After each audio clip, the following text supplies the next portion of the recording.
최근 의료계에서 암이라는 단어를 빼버리자, 이런 주장이 나왔습니다. 유방 상피내암이나 저위험 전립선암처럼 전이 가능성이 낮고 진행도 느린 종양이 그 대상인데요. 실제로 미국 국립암연구소와 다수의 전문가들은 이런 암들을 암이 아니라 저활성 병변으로 부르자고 제안하고 있습니다.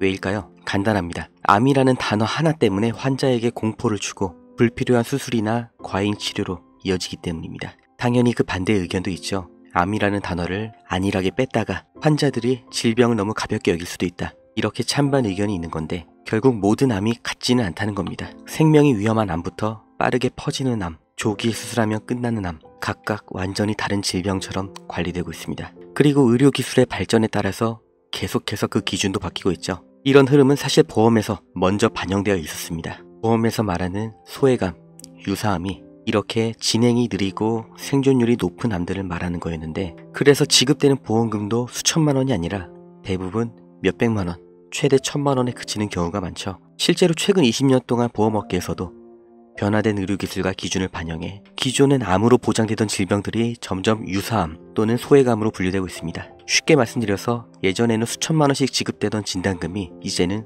수백만 원대로 줄어들고 있다는 이야기입니다. 그리고 중요한 건 이 금액 기준은 내가 병에 걸렸을 때, 진단 받았을 때의 기준이 아니라 보험에 언제 가입했냐, 이 기준으로 적용이 된다는 거예요. 결국 준비는 최대한 빠를수록 반대로 병은 아예 안 걸리거나 나중에 걸릴수록 훨씬 더 유리할 수밖에 없습니다. 남자는 5명 중 2명, 여자는 3명 중 1명, 내가, 내 가족이 암에 걸릴 확률입니다.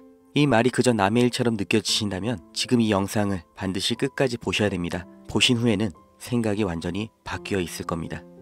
20년 전만 하더라도 집안에 누가 암에 걸리셨다고 하면 정말 세상이 무너진 것처럼 큰일이었죠. 지금은 치료 기술도 크게 발전했고 건강검진도 많이 보편화됐고, 그리고 이렇게 유튜브로도 쉽게 찾아볼 수 있는 지식이 있어서 그래도 극복 가능한, 대비가 가능한 질병 정도로 많이 내려왔죠. 그렇다 하더라도 여전히 한국 사람들의 사망 원인 1위는 암이고, 100세 시대가 열리면서 결국 집안에 한 명은 암 환자가 나올 수밖에 없는 현실이죠. 저희 집도 그렇고 주변을 봐도 그 종류나 위중암 각각 다르지만 암 환자는 정말 너무나 많습니다.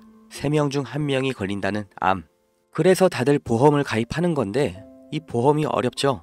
정답이 없어서 그래요. 생명보험, 손해보험 회사를 다 합치면 무려 53개 회사인데 회사마다 암보험 하나씩만 판다고 쳐도 몇 개겠어요. 50개가 넘는 암보험 중에 뭐가 뭔지, 뭐가 제일 좋은지 알려주는 사람이 없죠. 그런데 진짜 문제는 이 보험 상품이 뭐냐가 아니라 정말 나한테 필요한 게 뭔지, 한 달에 암보험으로 얼마를 내는 게 맞는지, 암 걸렸을 때는 얼마를 받는 게 맞는지, 이게 더 중요합니다. 정답이 있을 수가 없는 문제죠. 그러니까 매번 고민하시고 생각만 하시다가 번번이 미루고, 심지어는 암보험을 마련하고 나서도 내가 가입한 게 너무 비싼 거 아닌가, 혹은 정말 이거면 된 게 맞나 하는 고민을 하시는 거죠. 그래서 제가 영상으로 상품 얘기를 안 하는 겁니다. 이 영상을 보시는 우리 구독자님이 부양할 가족이 몇 명인지, 몇 년을 더 가족을 부양하셔야 되는지, 따로 아프신 곳이나 걱정되는 병이 있으신지 이걸 다 따져야 되는데, 이것뿐만이 아니죠. 예를 들어서 현장 직군이 특히 걱정해야 되는 병, 사무직 또는 공무원들이 많이 걸리는 병, 주부님들이 자주 걸리는 병, 심지어 내가 좋아하는 음식에서도 어느 병을 더 대비를 해야 되냐, 이런 데이터가 다 나와 있는 게 지금 세상이에요. 어느 회사, 어느 상품이 좋냐, 이걸 따지는 건 의미가 없고요. 대체 나는 어떤 사람인가, 나는 어떤 준비를 해야 되는가, 이 진단을 똑바로 그리고 정기적으로 하셔야 되는 거예요. 지금은 괜찮을 수 있어요. 그런데 진짜 문제는 암 진단을 실제로 받은 다음에서야 이걸 준비했어야 됐는데 라고 후회하는 분들이 너무나 많다는 겁니다. 주변에 암에 걸리신 분들 병원 가보시면은 이거 실제로 들으실 수 있습니다. 반드시 말씀하시는 2위가 뭔지 아세요? 그때 보험을 들 걸 하는 후회예요. 그럼 1위는 뭘까요? 그때 보험을 들어놔서 정말 다행이다, 이겁니다. 지금 준비하면 한 달 10,000원, 20,000원으로 끝날 일이 미루다 보면 준비 자체가 불가능해지는 상황이 옵니다. 구독과 좋아요 눌러주시고 010-8116 8295 이 번호로 구독, 이렇게 문자 한 통 보내주시면 보내주신 순서대로 차근차근 하지만 정말 확실하게 도와드릴 겁니다. 제 영상 보신 분들 아시겠지만 정말 쉽게 설명드릴 거고 그 근거까지 데이터 보여드리면서 확실하게 이해시켜 드릴 거니까 다 듣고 눈으로 보시고 마지막에 결정을, 판단을 직접 하시면 됩니다.